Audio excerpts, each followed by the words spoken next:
ও আমার একটা হৃৎপিণ্ড, সেটাই আল্লাহ নিয়ে গেছে। পরশুদিন বলছে, বাবা আমার একটা বরখা কিনে দাও। আমার স্যান্ডেলটা দেখেন 3 বছর পুরাতন ছেঁড়া, কিন্তু আমি আমার স্যান্ডেলটা পাল্টাই না, সেলাই করে নেই, কিন্তু আমার বাচ্চাদেরকে আমি কষ্ট পেতে দেই না। শুধু একবার বলছে, বাবা লেচে খাবো। আমার মেয়ের মোবাইলে আমার না হলে 500 ছবি আছে।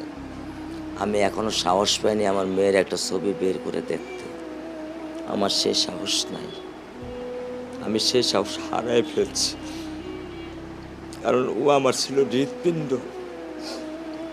ওর জীবনে এমন কোনো চাওয়া নাই যেটা আমি পূরণ করি নাই। পরশুদিন বলছে, বাবা আমার একটা বরখা কিনে দাও। আমার চাচাতো ভাই বললো, ভাই ইসলামপুর থেকে 300-400 টাকায় পাওয়া যায়।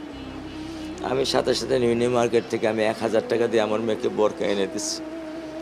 আমি দরিদ্র, ভাঙা বাসায় থাকি, কিন্তু আমার সন্তানদেরকে আমি কখনোই দারিদ্রতার স্বাদ পেতে দেইনি। দারিদ্রতার স্বাদ পেতে দেইনি। আমার বড় মেয়েকে এখন আমি সেলোরার থেকে জামা কিনে দিই।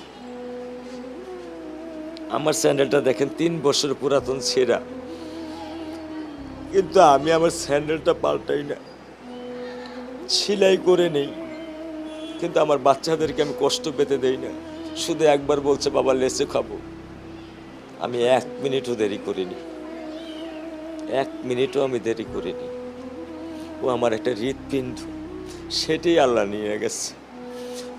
আলহামদুলিল্লাহ, শুকরিয়া, আল্লাহ দিছে, আল্লাহ নিয়ে গেছে। আমার কোনো কষ্ট নেই।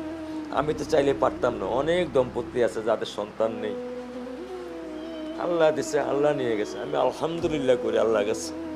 আমার কোনো কষ্ট নেই, আমার কোনো কষ্ট নেই। ঠিক আছে, গরমের মধ্যে তো একটু আমার কোনো কষ্ট নেই। ঠিক আছে।